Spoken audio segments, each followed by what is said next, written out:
Welcome to Cape Connect, which is a series of programs where you can meet interesting and unique businesses or resources that are grounded here in the Cape.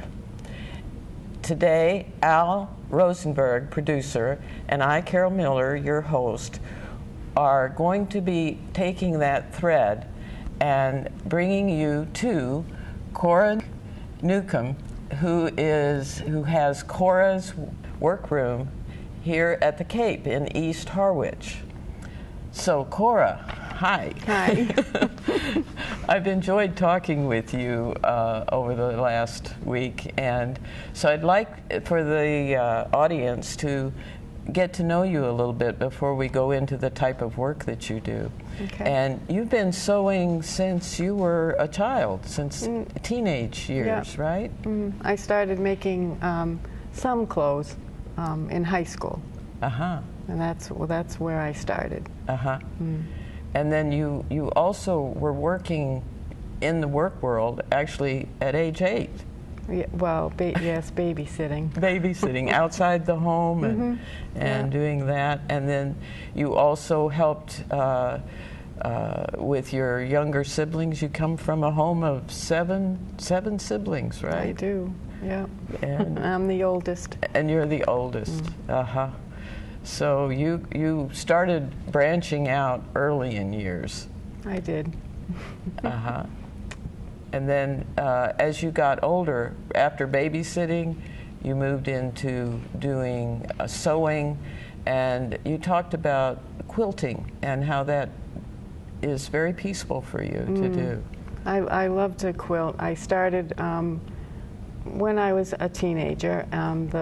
I worked in a dentist office, and one of the women used to make her own clothes, and I forget how it came up, but she offered me her scraps, and that's how I made my first quilt. Oh. I mean, and that was just a simple one. It was just squares, and but that got me started. Uh-huh. And did you kind of teach yourself, or you'd follow the patterns? And in the beginning, I did, yes. I did take a quilt class at one time, and that was a sampler quilt, so each square was different, and I did each square by hand. Yeah. And then the whole group helped you to put it, to baste it together, and then I quilted it at home. And it just, it's one of those projects you just get lost in. Yeah. It was just very soothing. So it's kind therapy. of meditative, Yeah. isn't it, Yeah. to do that? Yeah. Yeah, and you had told me that it really builds patience, that you... Definitely. And also it builds, I went from, big stitches to very little stitches.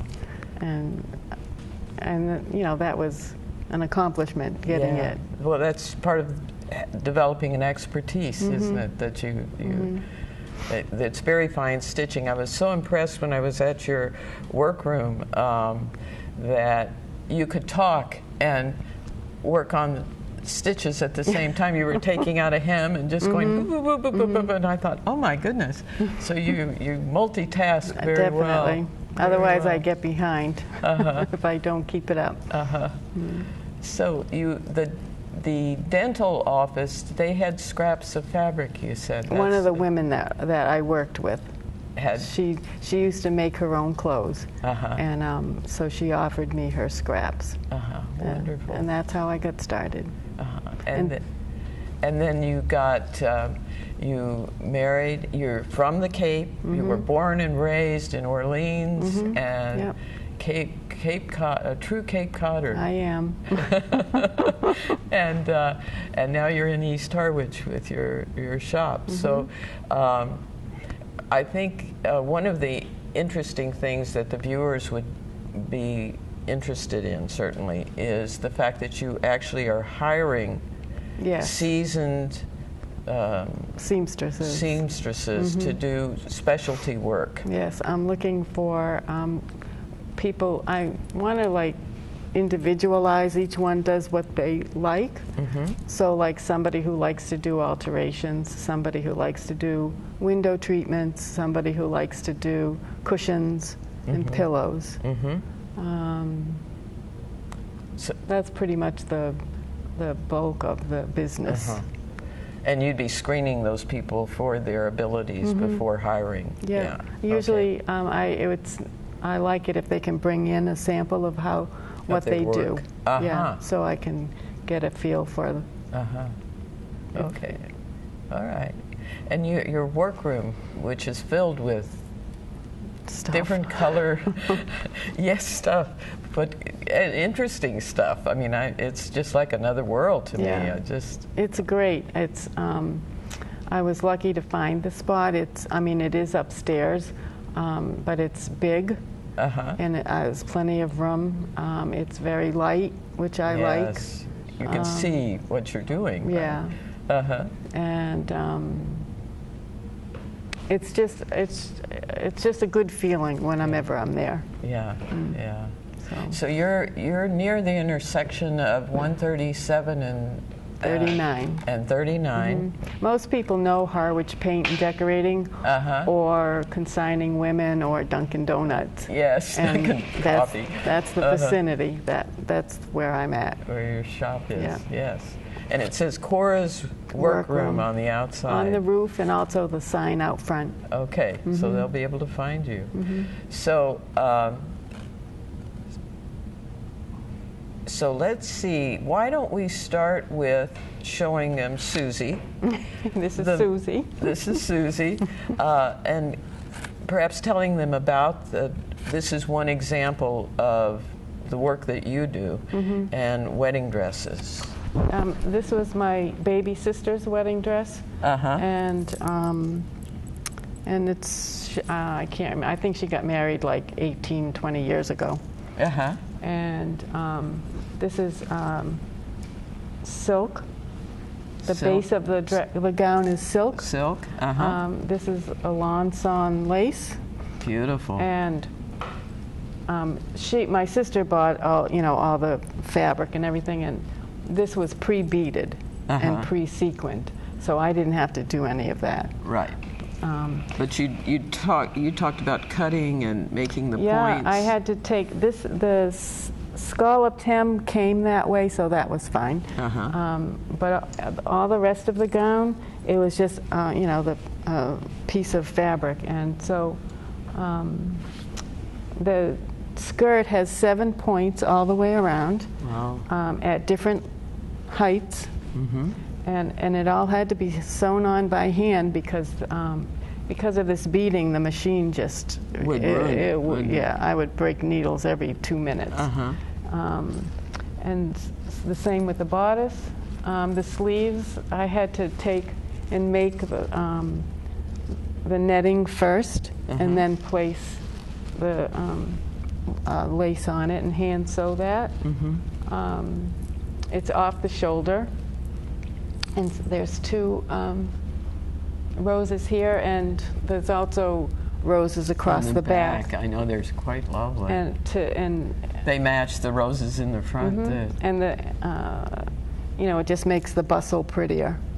And then there are 2 veils. There's the short one and the long one, and so at the reception, she could take the long one off and then just wear the shorter one. The shorter one. And I have to say, she's a beautiful girl, and she was a real princess in this. It's like, oh my God, I can't believe I made that. But oh, you did. I love the fact that it can see through into you can't tell the way it's done because of the white in there, but you could see, you'd be able to see her skin through that. It is just so lovely, and then the overlay of the pearls is just marvelous. And so I also made all the girls' gowns. There was 4, and then should I show this? This was the flower girl. Oh, in the same wedding. In the same wedding. Oh, yeah. Wonderful. Yeah. So I don't know if they can see it's just lovely. It's almost like colonial times. Yes. And it's, And how old was the little girl that wore this? Just roughly. 4, maybe. 4? Yeah. And she had real curly so hair. She was so cute. Oh. Yeah. You But love this children, is fun. don't you? I do. But I love to make little girls' dresses. Well, maybe what we could do is go to a few other wedding gowns that you've done. And so if we could see those coming up on the screen. So this is... This is a sister-in-law. Uh-huh. And she's not really, she's, you know, not frilly fancy. So it's just, there's no train or anything. Uh-huh. Okay. And this is the back of it, of the same dress, is that correct? Yep. Uh-huh. Yep. And the hairpiece was her grandmother's lace, which was really sweet. That's the other thing about the generational that you help hold is from generation to generation, you know, and you're passing on the sewing to your daughter, and your son does woodwork. He's a carpenter and works with his hands, and it's just lovely how. So you also help families hold that same concept. They can get passed down. Now this. Yes, I did all of their dresses and the flower girl. Oh, it's beautiful. Those were nice. They were different. It was a skirt and a jacket with a peplum, and the back of the jacket came down to 2 points. And they were very pretty. Yes, yes, it's gorgeous. So, the little girl is the flower girl, right? And how did you pick what they would wear? Oh, they picked. They picked. Yep, they came. They showed me what they wanted, and or maybe gave me an idea. It was a long time ago, so I don't know. And I might have found the pattern. Right. And you mix and you can mix patterns exactly. too, can't you? I think on all the gowns I've made, even with this one, if they can show me a picture, then I can mix and match patterns, because usually you don't find exactly what you want in one pattern. And I remember that you said you even took a prom dress. Somebody had a prom dress, and they wanted to make it into a wedding dress. Yeah, it was strapless, and so I put a neck on it with sleeves and a detachable train. Oh, lovely, lovely. Okay, so let's see I believe there's another bridesmaid picture? Yes. Now, you did which of these? All of them. All of them, including the wedding dress.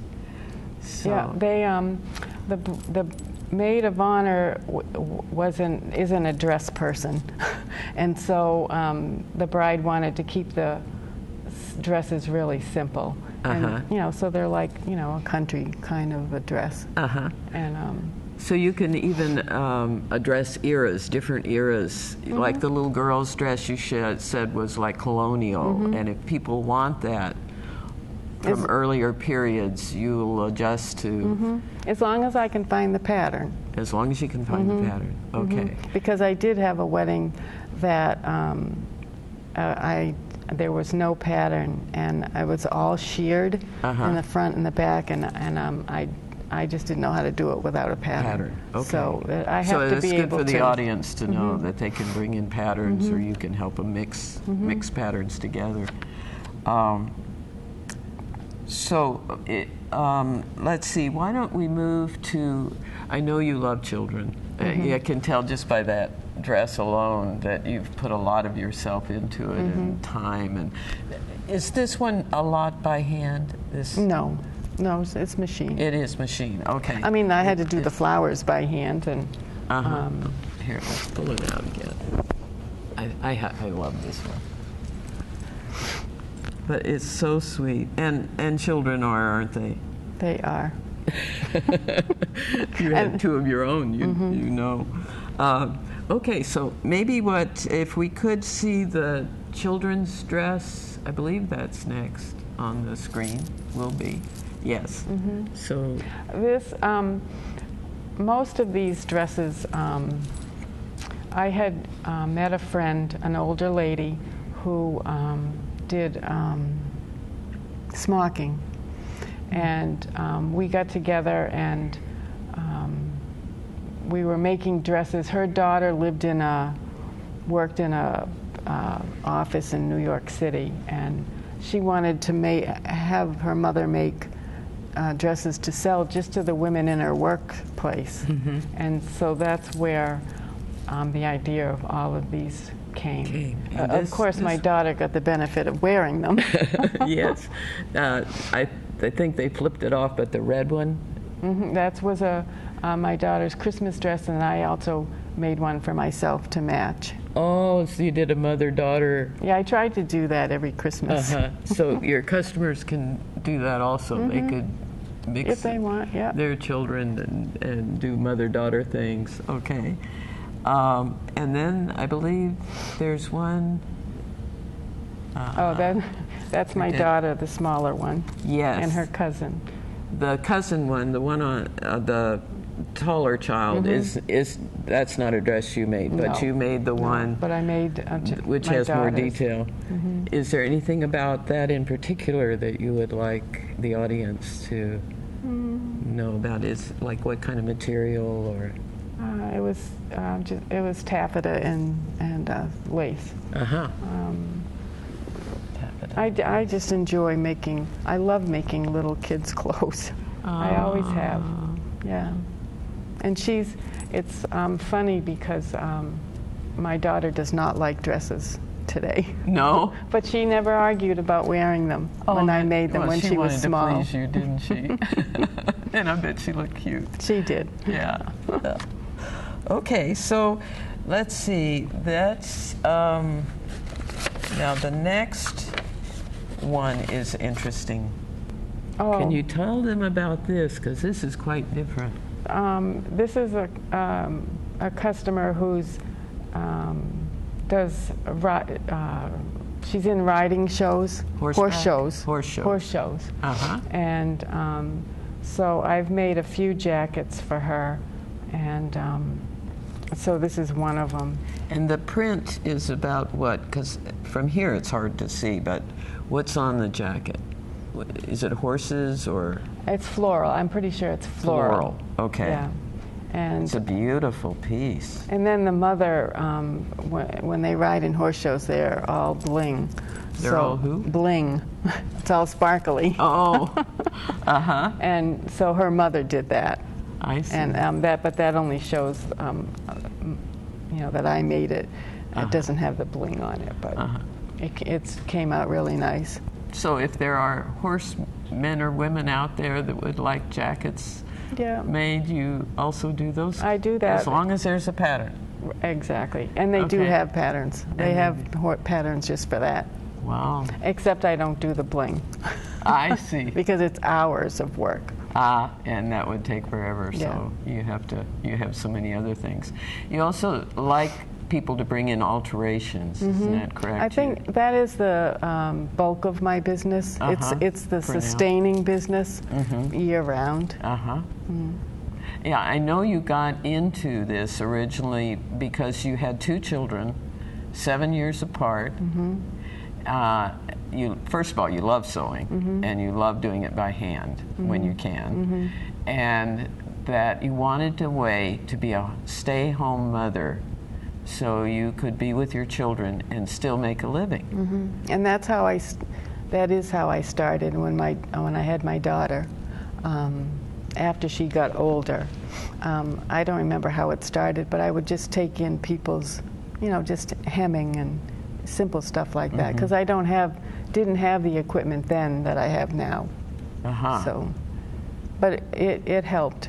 It helped. It did. You really had to start from the basics and work up, and now you have your own business that's solo. I mean, it's strictly yours. You have people helping. You've got several women working for you now on cushions or leather or in those areas. Right. And you're open for more people to be hired. Yes, definitely. So that's excellent. All right, so then we move to the quilts that you find so meditative. Can you tell me about this quilt? Was a sister-in-law, who, and it was, well, her first and only. And then I was really into quilts. And so I just designed that myself. I'm sure I got the teddy bear out of a magazine. And but just, you were able to transfer it Yep. from a magazine to a quilt. And then just put the colors that the mother liked. You know, incorporated that. And actually the cradle is also handmade. Oh my goodness. Did your son make that? No. No. My then husband made it. I see. Yeah. Okay. Well, it's beautiful. Both.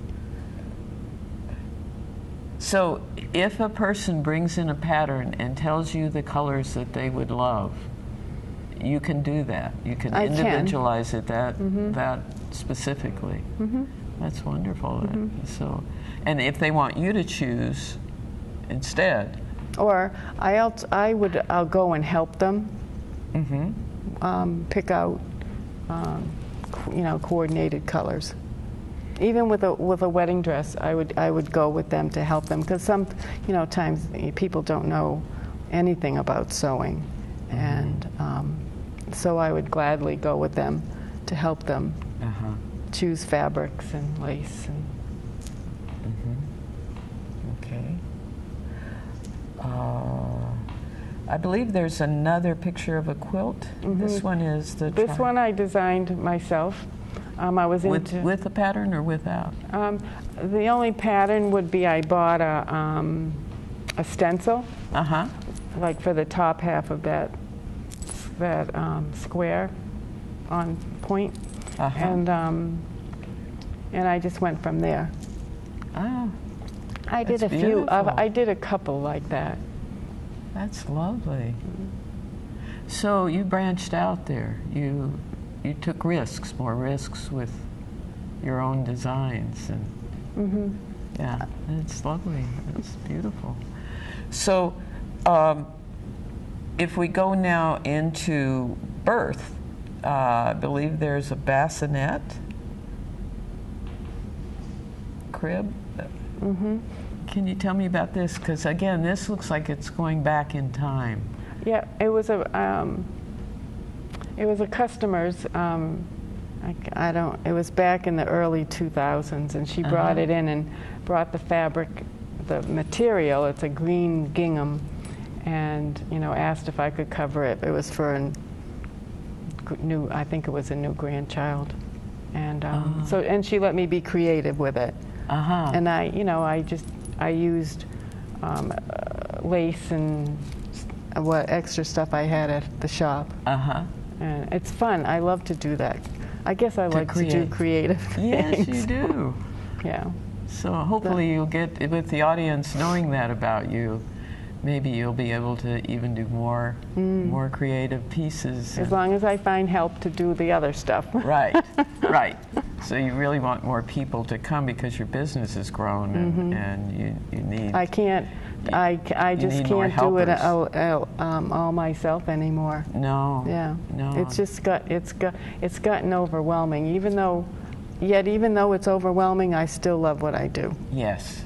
Yes, and you particularly like talking to people too. Yeah, you said. I really do have nice customers, and we do talk a lot. Maybe I talk more than they do, but I just enjoy it. Oh. Yeah, there's a lot of nice people out there. Yes, there are, especially on the Cape.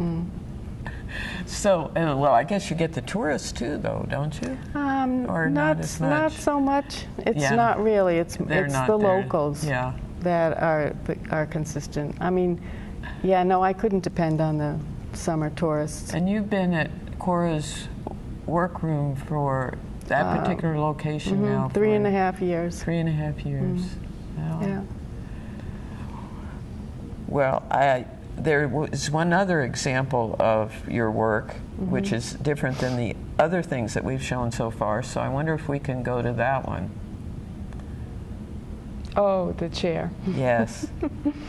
I do slip covers. I learned from a man. He taught me, and that's about the time when he was. We were still together. And so I used to go out to people's homes and you know, do the pin fitting and cutting. Today I can't. I'm just too busy, and I'll do slipcovers only if the furniture can come to my shop. Okay. And so it's mostly just chairs that Okay. people bring, or hassocks. Okay. Yeah. And you also do boat cushions? I do boat cushions. As long as they can bring them in, is that Exactly. correct? If they're attached to the boat, I don't go do to the them. boat. You don't No. do. Okay. And the window dressing, the window treatments are something that you could certainly use some extra help with, and hiring of Definitely. people who specialize in that area. Yeah. Okay. All right. So, well, let's see, Cora, why don't we give the audience your address, your phone number, your www. I'm at 181 Route 137 in East Harwich. I'm over top of Harwich Paint and Decorating. www.corasworkroom.com. And my phone number is 508-776-9833. Wonderful. Okay. Well, there's certainly a lot of heart in your work, and the fact that you love sewing so much really is an added, people will know that they get really good work from you on their items. And so bring alterations, bring curtain treatments, bring whatever you have at home. Cora has told me that she'll try anything once. That's the truth. So thank you very much for joining us today, and tune in again next time. Thank you.